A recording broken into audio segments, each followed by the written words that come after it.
के बेल घंटी को भी दबा दें ताकि हमारे नए वीडियो आपको लगातार मिलते रहें।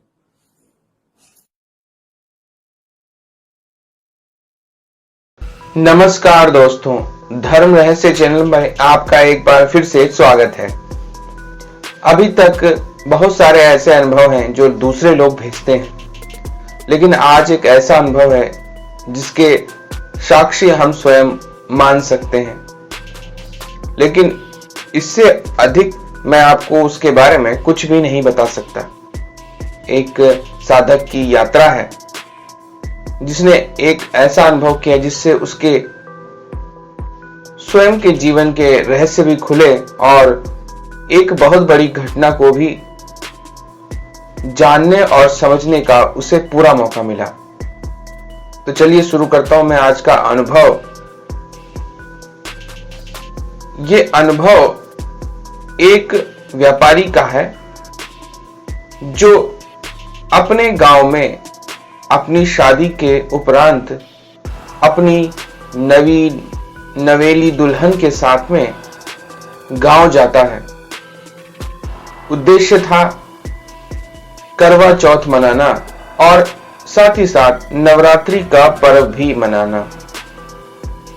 बहुत समय के बाद व्यापारी को मौका मिला था कि वह कुछ समय अपने गांव में बिता सके।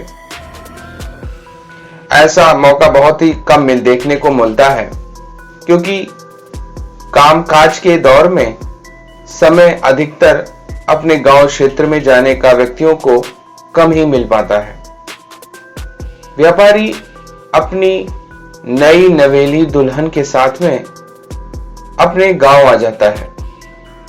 गांव में परिवार के लोगों का ऐसा मत था कि माता के मंदिर अवश्य जाएं और वहीं से करवा चौथ की सामग्री करवा भी खरीद लें, क्योंकि करवे की पूजा होनी आवश्यक है करवा चौथ के दौरान। इसलिए नया करवा खरीदना आवश्यक होता है। करवा पूजे जाने की प्रथा, जिसे हम करवा चौथ भी कहते हैं, लगभग हमारे देश में सभी जगह होती है। ऐसा ही उसके साथ भी घटित हो रहा था और उस व्यापारी ने अपनी पत्नी को कहा कि परिवार के अन्य सदस्यों यानी कि अन्य स्त्रियों के साथ जाकर के वह करवा खरीद ले। तो वह निकलती है और थोड़ी ही दूर जाने के बाद अचानक से काफी बड़ी मात्रा में लोगों का आना जाना एक स्थान से हो रहा था, लेकिन समय ऐसा था जिसके कारण से उसे उस ओर से जाना उचित नहीं लगा।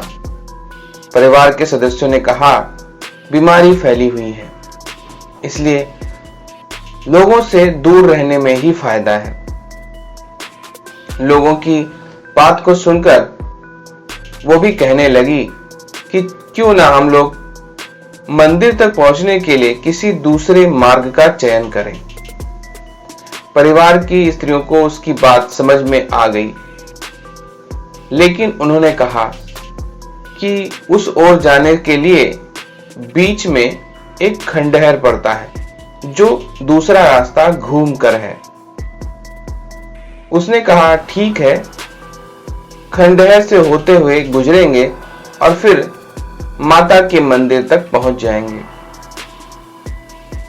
सभी स्त्रियों ने आपस में यह सुलह की और सभी तैयार हो गईं उस रास्ते से जाने के लिए।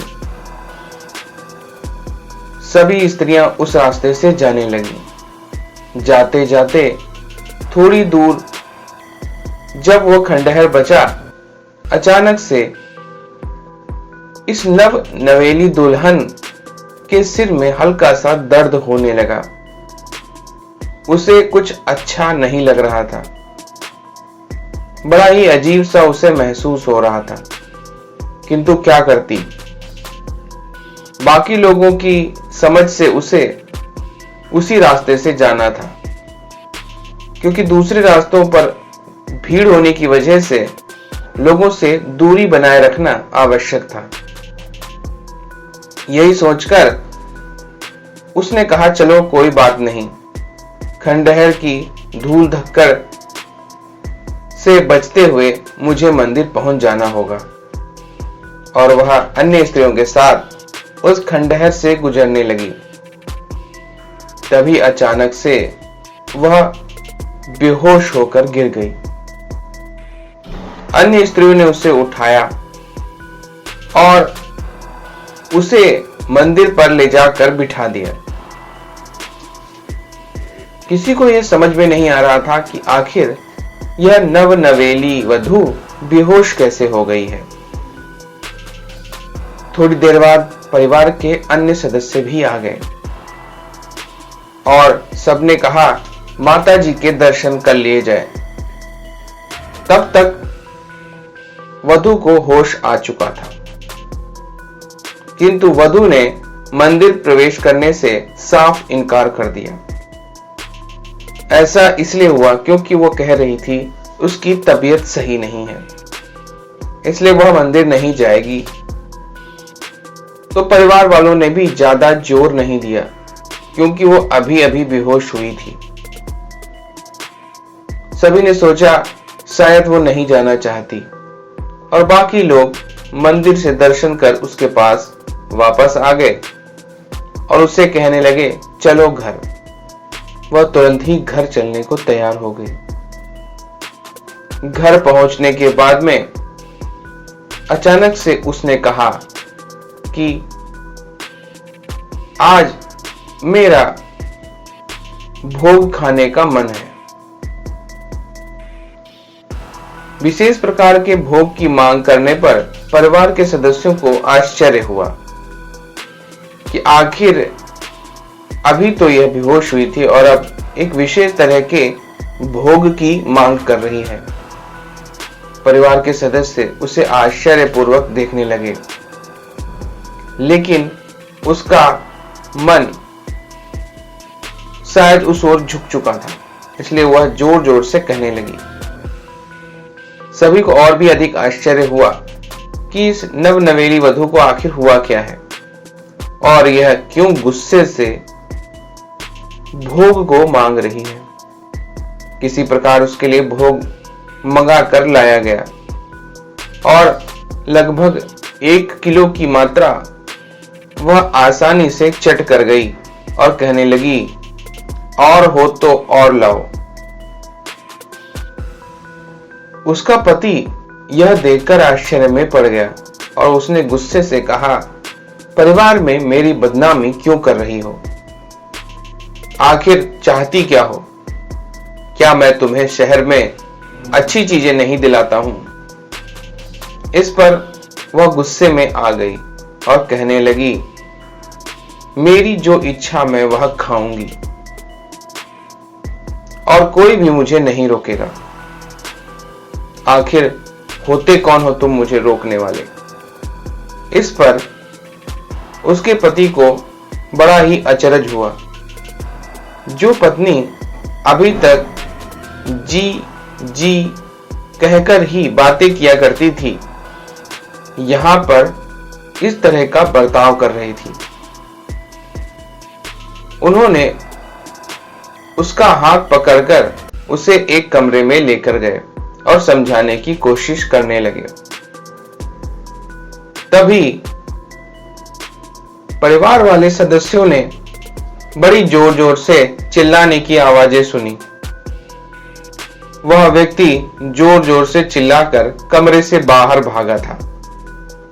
उसने कहा, मेरी पत्नी पागल हो चुकी है, उसने मुझे मारा है। यह देखकर बाकी लोगों को भी आश्चर्य हो गया कि आखिर इसकी पत्नी को हुआ क्या है, उसने अपने पति को आखिर क्यों मारा। तो तभी सभी ने सोचा कि कुछ ना कुछ तो गड़बड़ जरूर है। यह सब कुछ खंडहर से शुरू हुआ है। क्या इस औरत के ऊपर कोई साया आ गया है इसीलिए उन्होंने एक तांत्रिक को बुलाने की सोची। शाम तक तांत्रिक को फोन किया गया और वह तांत्रिक बुला लिया गया। तांत्रिक आश्चर्य में था, क्योंकि जब उसने परिवार के सदस्यों को पूछा कि आपको मेरा फोन नंबर कहां से मिला, तो सबने कहा कि यही स्त्री यह नंबर बड़बड़ा रही थी। तभी हम लोगों ने इस नंबर पर कॉल किया और आपसे बातचीत हुई। आपको सारी बात बताने पर आप यहां आ गए।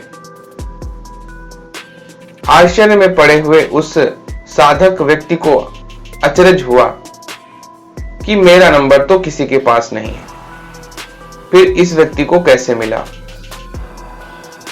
और फिर उस व्यक्ति ने कहा कि ठीक है, अगर मैं यहां आ चुका हूं तो फिर आपका कार्य करके ही जाऊंगा।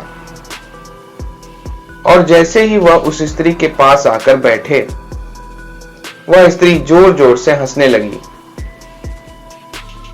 उसने कहा कि घर के बरामदे में 2 फुट गहरा खोदो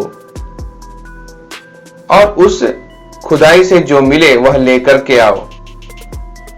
उसकी बदली हुई भाषा को सुनकर सभी आश्चर्य में थे।